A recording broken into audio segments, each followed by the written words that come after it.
looy def yow fokk nit tafu la du la won le maa ngi lay surveiller donc si la personne n'est pas là tu ne travailles pas et moi je ne faisais pas comme ça sama chef bi boo ko déglu woon il te dirait qu'il soit là ou qu'il ne soit pas là li ma war a def dama koy def et je le fais avec les éléments te lépp li ma la ne defal maa la fay njëkk avec tout ce que je travaille kon bu ñu la bàyyi woon foofu fu mu nekk nii situation bi rek la na je n'ai pas compris bu ñu la bàyyi woon ci section de recherche bi bàyyi la nga liggéey normal waaw amoon nga comme nee nga yow doo calculer yeneen kon ça veut dire que fu mu nekk nii dépasse nañu situation bi ci dossier boobu précisément waaw par rapport ak man sama dellu wala je ne sais pas. non bu doon yaa ngi continuer di liggéey foofu waaw xam nga fu mu nekk nii depuis boobaa ba léegi ñu ngi ci pare guñu parce que yow pare woon nga yeggali enquête bi déglu Ousmane Sonko. léegi je vais vous expliquer. xam nga une fois je disais à Pape Alé Niang mooy si interview am. ma ne ko xam nga lu tax ma ñëw incorporé au gendarmerie def concours. C'est comme je vous dis parce que mon père l'a fait je faisais du droit je voulais cumuler les deux ma def ko. Donc c'est un problème d'honneur ce n'est pas un problème d'argent de salaire. comprendre nga tey man comme commencé nañu di ma topp rek. C'est parce que y a quelque chose qu'on soupçonne loo xam ne bëgguñu ma ko laaj wala dañoo bëgg a gis dara. te loolu bu ñu ma arrêté woon ñu wax ne def naa lii fan laa koy weddee je pourrais pas parce que j'allais être entre les mains de la détention donc vous avez compris donc je me suis dit que comme bind naa wax naa et que ça continue et je vois dans les journaux chaque jour ñuy naan jàpp nañu kii jàpp nañu kële on a soupçonné celui là ma ne il faut que je prenne mes devants c'est vrai que bu ma ko defee mun na am peut-être que je peux avoir des soucis mais je garderai mon honneur mes enfants grandiront dans ce pays et ils sauront que je me suis pas laissé faire voilà parce que comme ni ma la wax je ne peux pas accepter que man fu ma jaar man c'est-à-dire xam nga les problèmes au Sénégal on ne les règle pas par rapport à la situation on pense que tout le monde est pareil problème bu amee rek xam nga lu ñuy njëkkee xalaat dañu yaakaar ne xaalis la bëgg wala lii la bëgg dañoo waroon dellu ñu dem xool fan laa màggee fan laa jaar fan laa jàngee qui j'ai fréquenté quand j'étais à l'école comment j'étais quand je travaillais comment je travaillais avec les gens ñu ma doon liggéeyal lu ñu ma xamal c'est à partir de ce moment ñu tirer benn conclusion mais il faut pas que y ait un problème nit ki génn rek ñu ne non il faut l'étiqueter après les gens disent à la presse n'importe quoi après aussi malheureusement parce que am na ñu wax ne bu fekkoon ne da nga def sa liggéey ni nga ko war a defee du jar ngay génn di wax da ngay rester un bon militaire faire ton travail et des sa coin comme on dit. C'est vrai je pouvais rester un bon militaire je l'ai été d'ailleurs oui. Mais comme ni ma la wax Diop il y a des choses yoo xam ne c'est un problème d'honneur c'est-à-dire nous on est en Afrique on n'est pas en Europe on le comprend et la preuve pour vous montrer que c'est devenu une affaire personnelle. xoolal affaire bi lu mu jur fu ma dem ñu dàkk ma. waaw fu ma dem on me crée des problèmes donc c'est pour vous dire. que depuis le départ ce n'était pas objectif. je pourrais par exemple revenir sur le cas de mon conseil d'enquête. bu ma demee on m'a entendu par exemple xam nga conseil d'enquête. mun naa xaw a expliquer tuuti peut-être que les gens puissent comprendre conseil d'enquête. xam nga am na faute yoo xam ne boo ko defee que la faute soit grave. considérée comme grave il faut que.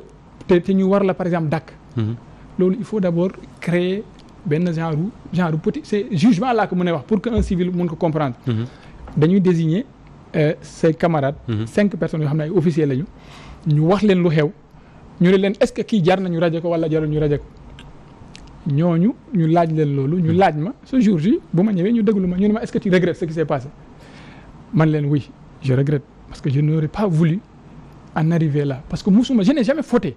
D'ailleurs balaa ñu may dàkk rek le 5 mars j'ai été félicité par le général Tine.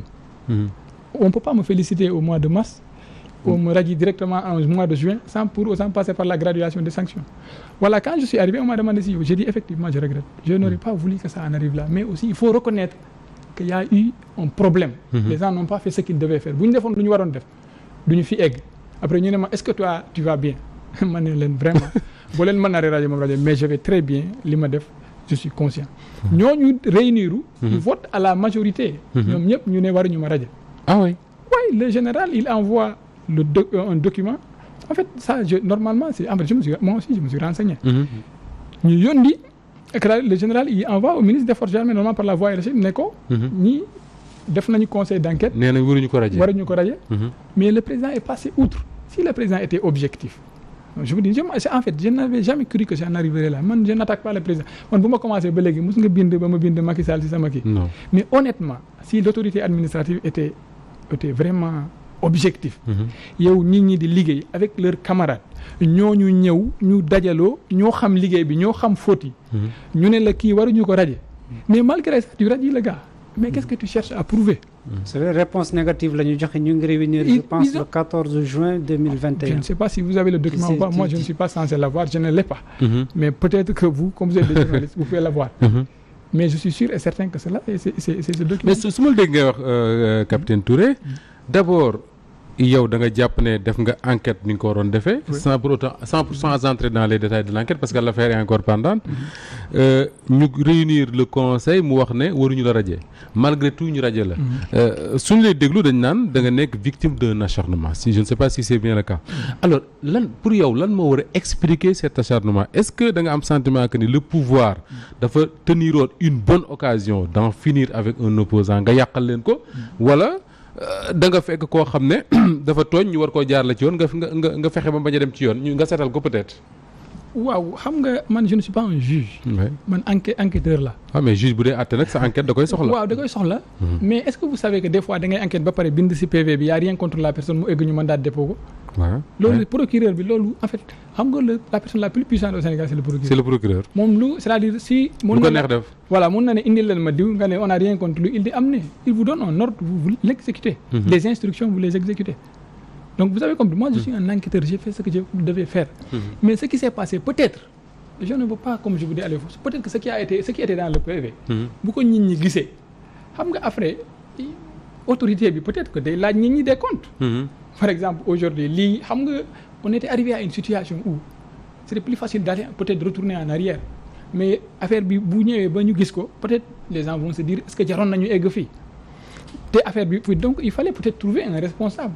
moi c'est comme ça que je le vois et après ça. ça continue donc il faut peut-être me neutraliser.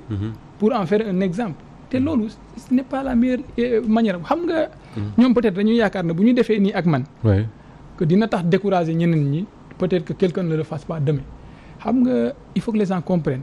que la nouvelle génération d'officiers c'est des militaires hein. moi je suis militaire musuma def faute laa la wax.